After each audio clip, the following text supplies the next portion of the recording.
أعوذ بالله من الشيطان الرجيم. بسم الله الرحمن الرحيم. سيقول السفهاء من الناس ما ولاهم عن قبلتهم التي كانوا عليها قل لله المشرق والمغرب يهدي من يشاء إلى صراط مستقيم. وكذلك جعلناكم أمة وسطا لتكونوا شهداء على الناس ويكون الرسول عليكم شهيدا. وما جعلنا القبلة التي كنت عليها إلا لنعلم من يتبع الرسول ممن ينقلب على عقبيه، وإن كانت لكبيرة إلا على الذين هدى الله، وما كان الله ليضيع إيمانكم إن الله بالناس لرءوف رحيم. قد نرى تقلب وجهك في السماء فلنولينك قبلة ترضاها فول وجهك شطر المسجد الحرام وحيث ما كنتم فولوا وجوهكم شطره وإن الذين أوتوا الكتاب ليعلمون أنه الحق من ربهم وما الله بغافل عما يعملون. ولئن أتيت الذين أوتوا الكتاب بكل آية ما تبعوا قبلتك وما أنت بتابع قبلتهم وما بعضهم بتابع قبلة بعض، ولئن اتبعت أهواءهم من بعد ما جاءك من العلم إنك إذا لمن الظالمين. الذين آتيناهم الكتاب يعرفونه كما يعرفون أبناءهم وإن فريقا منهم ليكتمون الحق وهم يعلمون.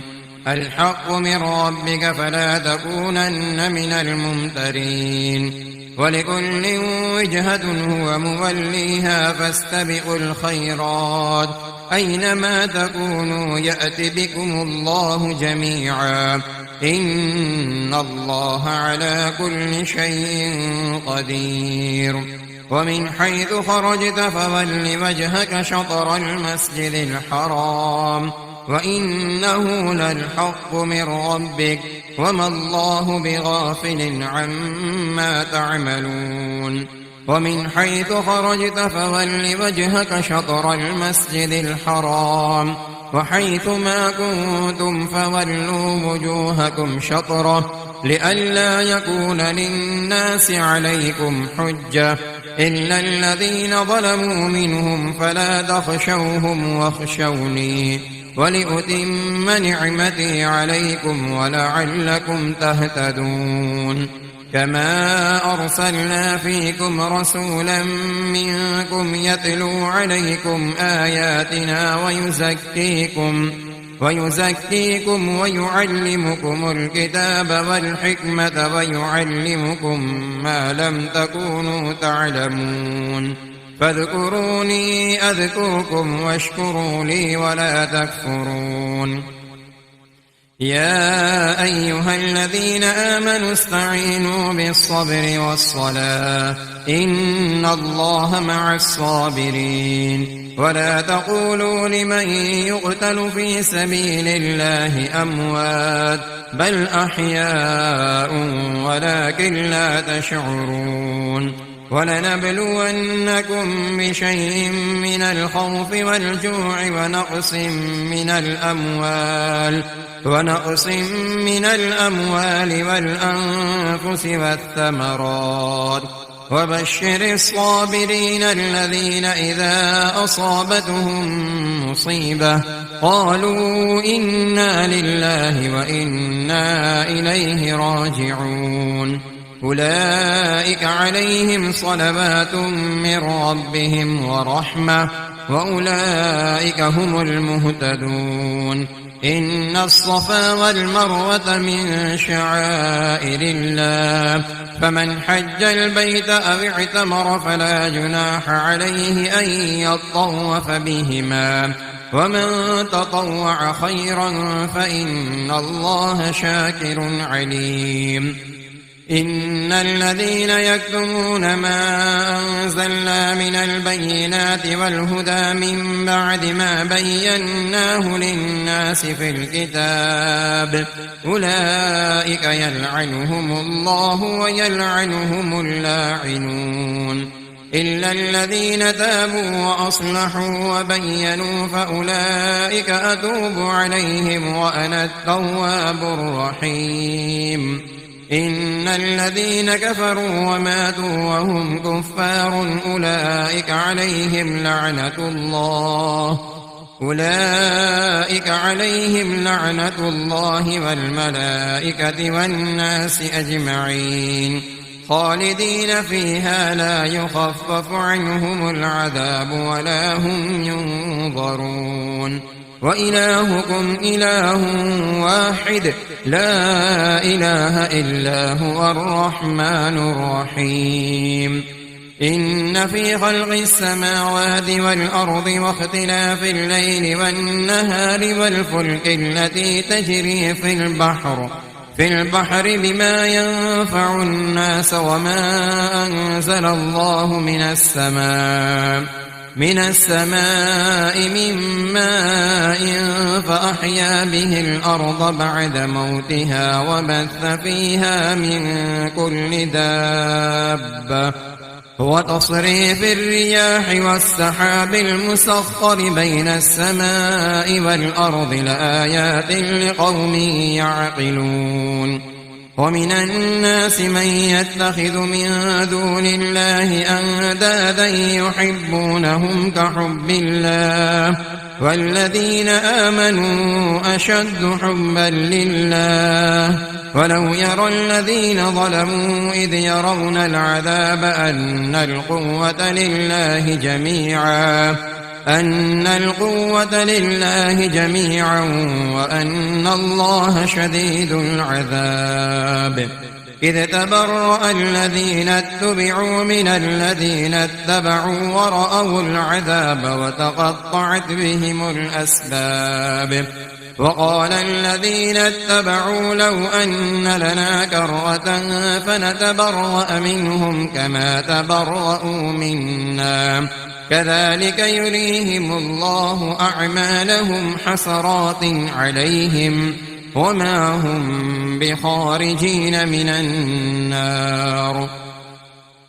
يا أيها الناس كلوا مما في الأرض حلالا طيبا ولا تتبعوا خطوات الشيطان إنه لكم عدو مبين.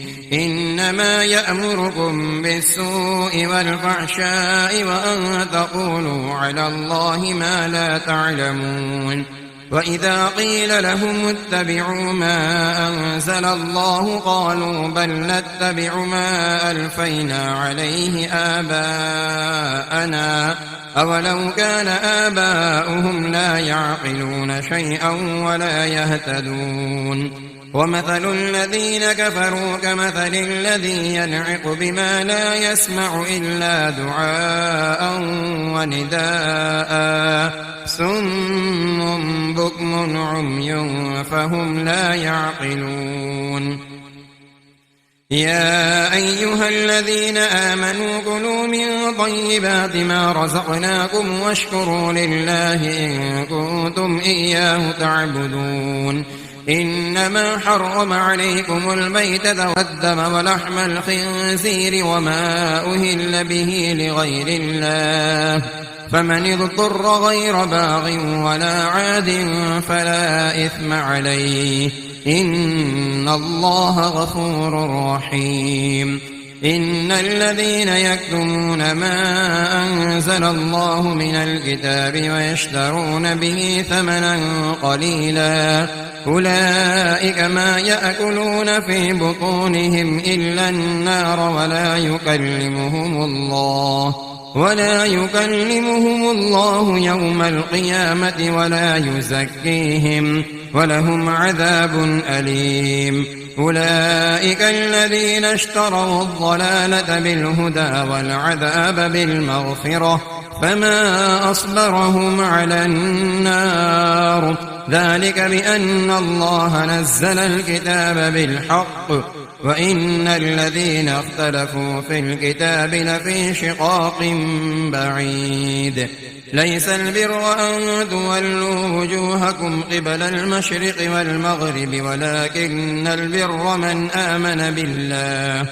من آمن بالله واليوم الآخر والملائكة والكتاب والنبيين وآتى المال على حبه ذوي القربى واليتامى والمساكين وابن السبيل والسائلين وفي الرقاب وأقام الصلاة وآتى الزكاة والموفون بعهدهم إذا عاهدوا والصابرين في البأساء والضراء وحين البأس أولئك الذين صدقوا وأولئك هم المتقون يا أيها الذين آمنوا كتب عليكم القصاص في القتلى الحر بالحر والعبد بالعبد والأنثى بالأنثى فمن عفي له من أخيه شيء فاتباع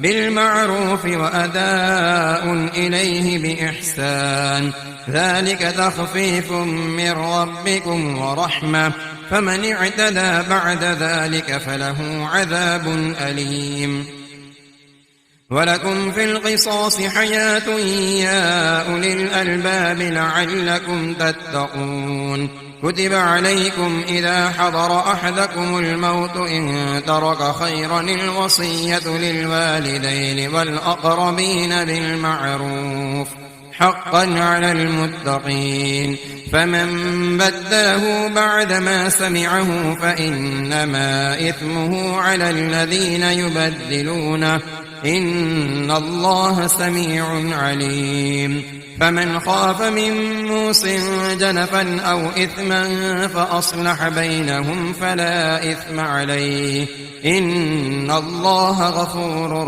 رحيم يا أيها الذين آمنوا كتب عليكم الصيام كما كتب على الذين من قبلكم لعلكم تتقون أياما معدودات فمن كان منكم مريضا أو على سفر فعدة من أيام أخر وعلى الذين يطيقونه فدية طعام مسكين فمن تطوع خيرا فهو خير له وأن تصوموا خير لكم إن كنتم تعلمون شهر رمضان الذي أنزل فيه القرآن هدى للناس وبينات من الهدى والفرقان فمن شهد منكم الشهر فليصم ومن كان مريضا أو على سفر فعدة من أيام أخر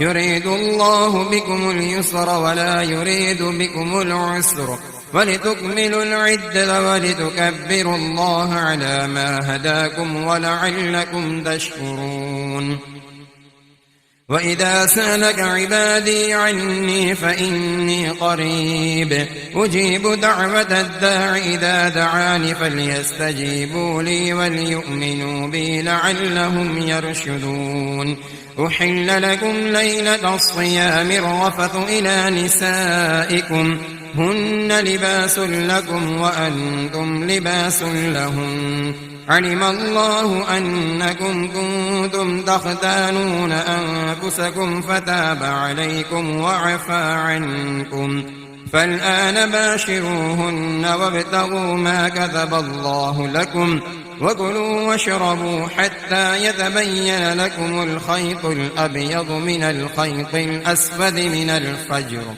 ثم أتموا الصيام إلى الليل ولا تباشروهن وأنتم عاكفون في المساجد تلك حدود الله فلا تقربوها كذلك يبين الله آياته للناس لعلهم يتقون ولا تأكلوا أموالكم بينكم بالباطل وتدلوا بها إلى الحكام لتأكلوا فريقا من أموال الناس بالإثم وأنتم تعلمون. يسألونك عن الأهلة قل هي مواقيت للناس والحج وليس البر بأن تأتوا البيوت من ظهورها ولكن البر من اتقى وأتوا البيوت من أبوابها واتقوا الله لعلكم تفلحون. وقاتلوا في سبيل الله الذين يقاتلونكم ولا تعتدوا إن الله لا يحب المعتدين. واقتلوهم حيث ثقفتموهم وأخرجوهم من حيث أخرجوكم والفتنة أشد من القتل ولا تقاتلوهم عند المسجد الحرام حتى يقاتلوكم فيه فإن قاتلوكم فاقتلوهم كذلك جزاء الكافرين. فإن انتهوا فإن الله غفور رحيم. وقاتلوهم حتى لا تكون فتنة ويكون الدين لله فإن انتهوا فلا عدوان إلا على الظالمين. الشهر الحرام بالشهر الحرام والحرمات قصاص فمن اعتدى عليكم فاعتدوا عليه بمثل ما اعتدى عليكم واتقوا الله واعلموا أن الله مع المتقين. وأنفقوا في سبيل الله ولا تلقوا بأيديكم إلى التهلكة وأحسنوا إن الله يحب المحسنين.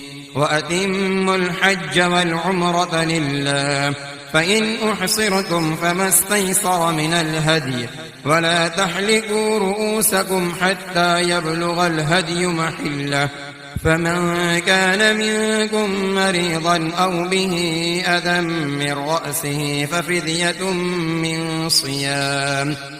من صيام أو صدقة أو نسك فإذا أمنتم فمن تمتع بالأمرة إلى الحج فما استيسر من الهدي فمن لم يجد فصيام 3 أيام في الحج و7 إذا رجعتم تلك 10 كاملة ذلك لمن لم يكن أهله حاضر المسجد الحرام واتقوا الله واعلموا أن الله شديد العقاب. الحج أشهر معلومات فمن فرض فيهن الحج فلا رفث ولا فسوق ولا جدال في الحج وما تفعلوا من خير يعلمه الله وتزودوا فإن خير الزاد التقوى واتقون يا أولي الألباب. ليس عليكم جناح أن تبتغوا فضلا من ربكم فإذا أفضتم من عرفات فاذكروا الله عند المشعر الحرام واذكروه كما هداكم وإن كنتم من قبله لمن الضالين. ثم أفيضوا من حيث أفاض الناس واستغفروا الله إن الله غفور رحيم. فإذا قضيتم مناسككم فاذكروا الله كذكركم آباءكم أو أشد ذكرا فمن الناس من يقول ربنا آتنا في الدنيا وما له في الآخرة من خلاق ومنهم من يقول ربنا آتنا في الدنيا حسنة وفي الآخرة حسنة وقنا عذاب النار. أولئك لهم نصيب مما كسبوا والله سريع الحساب. واذكروا الله في أيام معدودات فمن تعجل في يومين فلا إثم عليه ومن تأخر فلا إثم عليه لمن اتقى واتقوا الله واعلموا أنكم إليه تحشرون ومن الناس من يعجبك قوله في الحياة الدنيا ويشهد الله على ما في قلبه وهو على الخصام وإذا تولى سعى في الأرض ليفسد فيها ويهلك الحرث والنسل والله لا يحب الفساد وإذا قيل له اتق الله أخذته العزة بالإثم فحسبه جهنم ولبئس المهاد ومن الناس من يشري نفسه ابتغاء مرضات الله والله رؤوف بالعباد يا أيها الذين آمنوا ادخلوا في السلم كافة ولا تتبعوا خطوات الشيطان إنه لكم عدو مبين فإن زللتم من بعد ما جاءتكم البينات فاعلموا أن الله عزيز حكيم هل ينظرون إلا أن يأتيهم الله في ظلل من الغمام والملائكة وقضي الأمر وإلى الله ترجع الأمور سل بني إسرائيل كم آتيناهم من آية بينة ومن يبدل نعمة الله من بعد ما جاءته فإن الله شديد العقاب زين للذين كفروا الحياة الدنيا ويسخرون من الذين آمنوا والذين اتقوا فوقهم يوم القيامة والله يرزق من يشاء بغير حساب كان الناس أمة واحدة فبعث الله النبيين مبشرين ومنذرين وأنزل معهم الكتاب بالحق ليحكم بين الناس فيما اختلفوا فيه وما اختلف فيه إلا الذين أوتوه من بعد ما جاءتهم البينات بغيا بينهم فهدى الله الذين آمنوا لما اختلفوا فيه من الحق بإذنه والله يهدي من يشاء إلى صراط مستقيم أم حسبتم أن تدخلوا الجنة ولما يأتكم مثل الذين خلوا من قبلكم مستهم البأساء والضراء وزلزلوا حتى يقول الرسول والذين آمنوا معه متى نصر الله ألا إن نصر الله قريب يسألونك ماذا ينفقون قل ما أنفقتم من خير فللوالدين والأقربين واليتامى والمساكين وابن السبيل وما تفعلوا من خير فإن الله به عليم كتب عليكم القتال وهو كره لكم وعسى أن تكرهوا شيئا وهو خير لكم وعسى أن تحبوا شيئا وهو شر لكم والله يعلم وأنتم لا تعلمون يسألونك عن الشهر الحرام قتال فيه قل قتال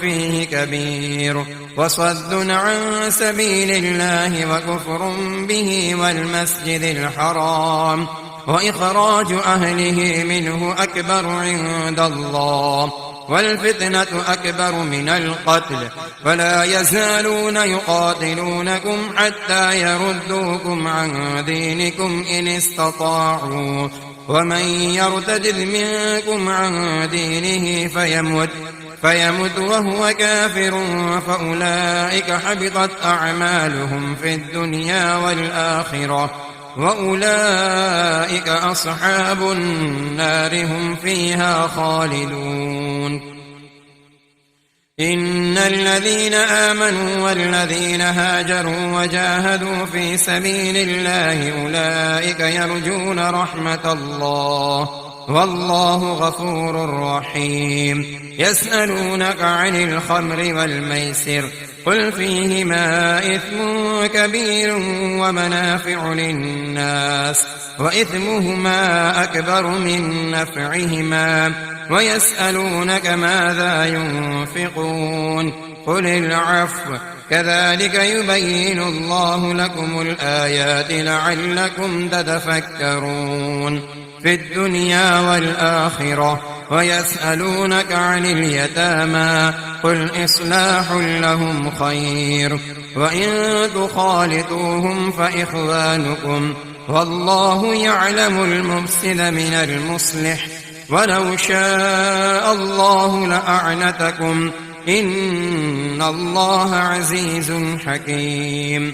ولا تنكحوا المشركات حتى يؤمنوا ولأمة مؤمنة خير من مشركة ولو أعجبتكم ولا تنكحوا المشركين حتى يؤمنوا ولعبد مؤمن خير من مشرك ولو أعجبكم أولئك يدعون إلى النار والله يدعو إلى الجنة والمغفرة بإذنه ويبين آياته للناس لعلهم يتذكرون.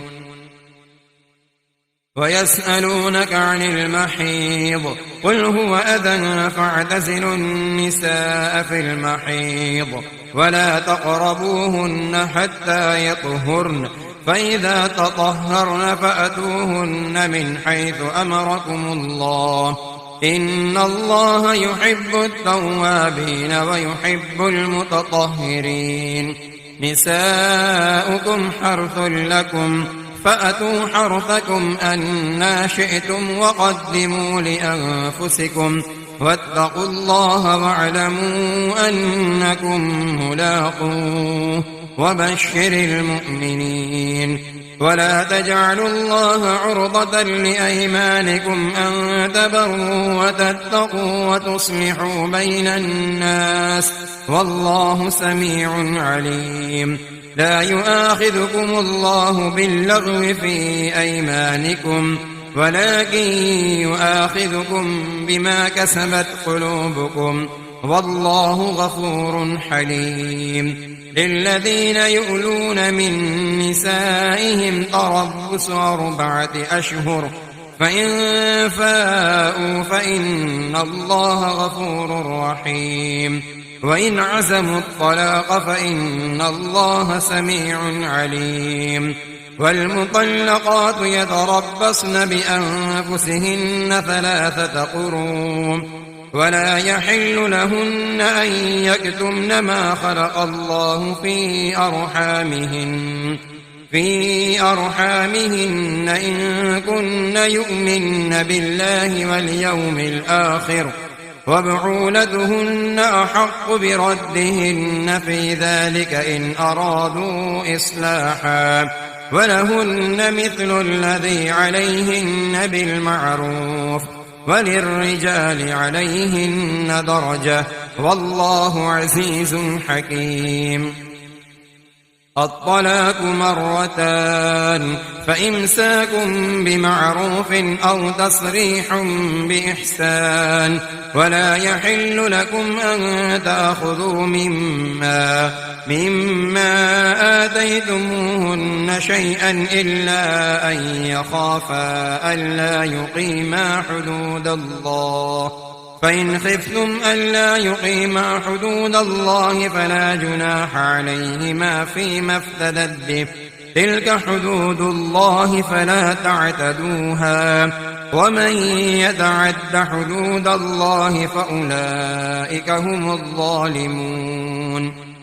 فإن طلقها فلا تحل له من بعد حتى تنكح زوجا غيره فإن طلقها فلا جناح عليهما أن يتراجعا إن ظنا أن يقيما حدود الله وتلك حدود الله يبينها لقوم يعلمون.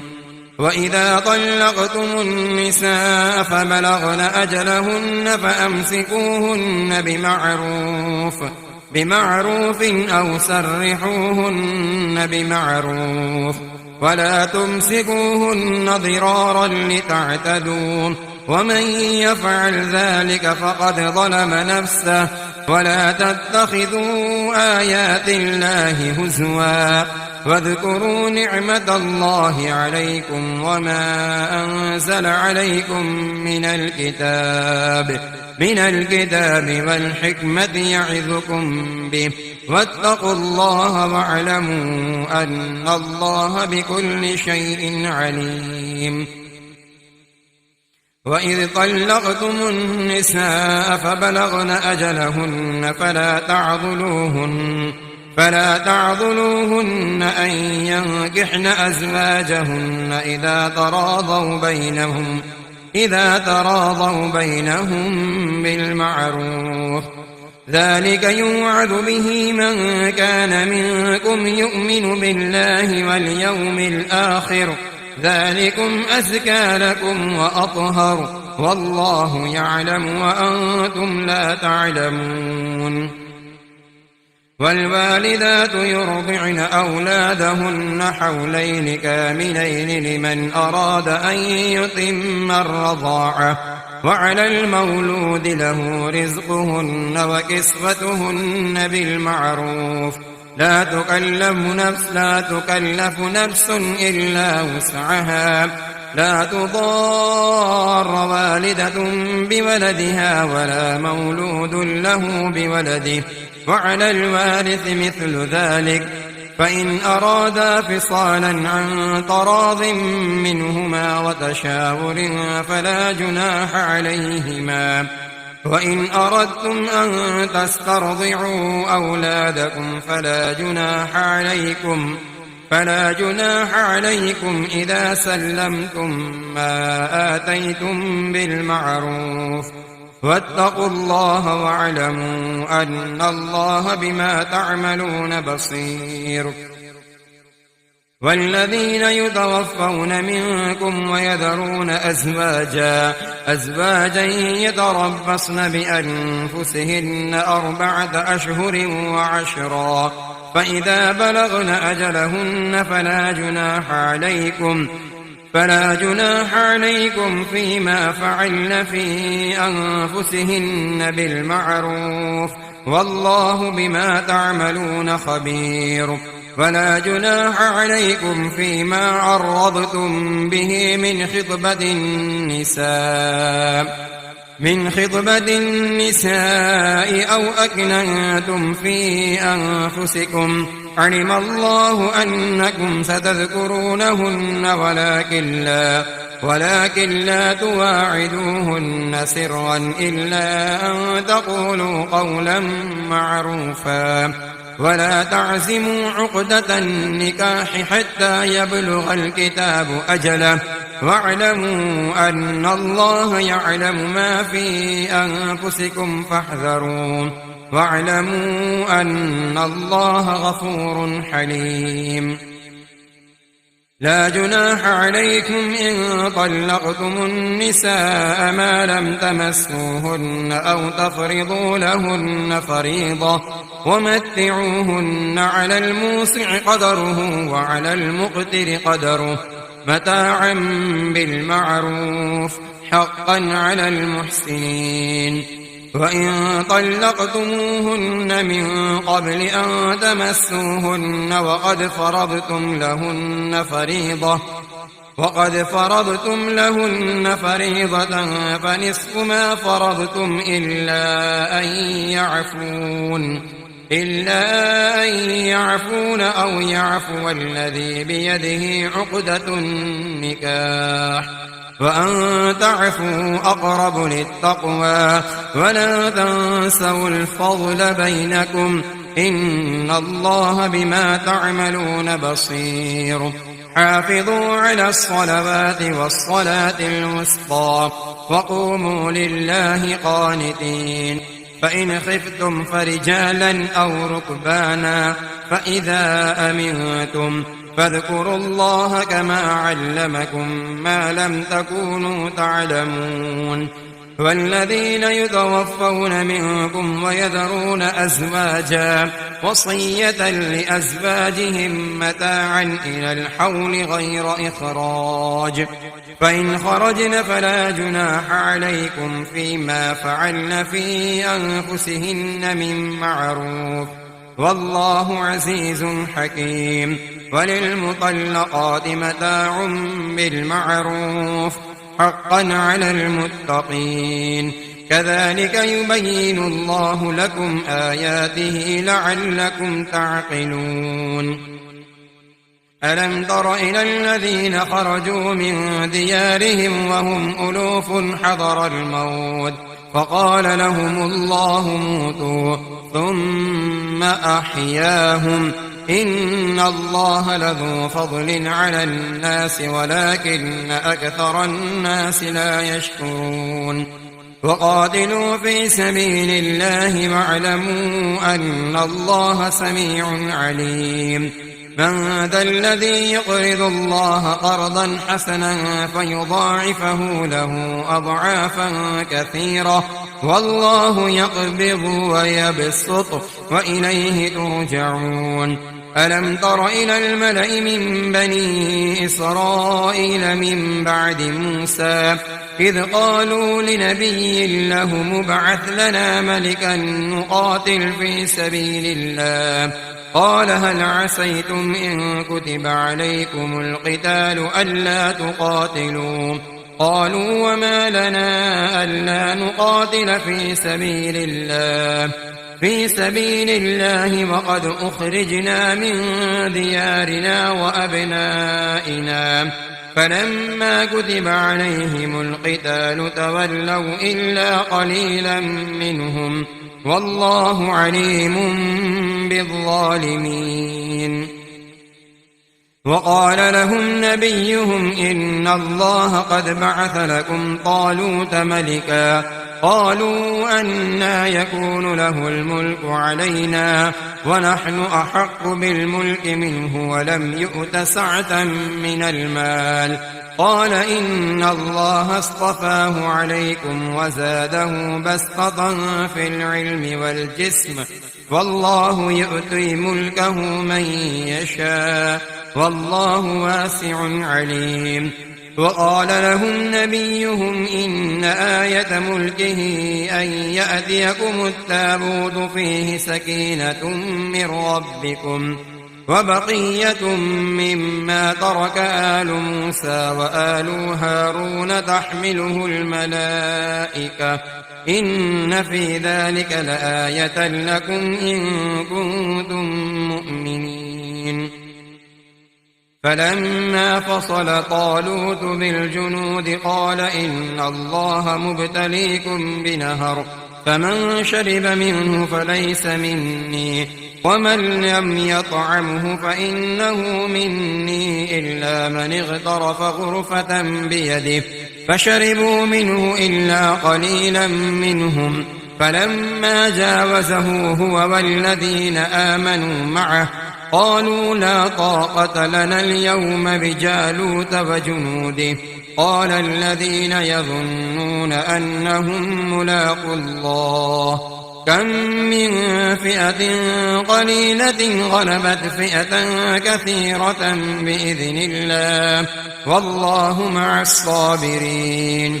ولما برزوا لجالوت وجنوده قالوا ربنا أفرغ علينا صبرا وثبت أقدامنا وانصرنا على القوم الكافرين فهزموهم بإذن الله. وقتل داود جالوت وآتاه الله الملك والحكمة وعلمه مما يشاء ولولا دفع الله الناس بعضهم ببعض ببعض لفسدت الأرض ولكن الله ذو فضل على العالمين. تلك آيات الله نتلوها عليك بالحق وإنك لمن المرسلين.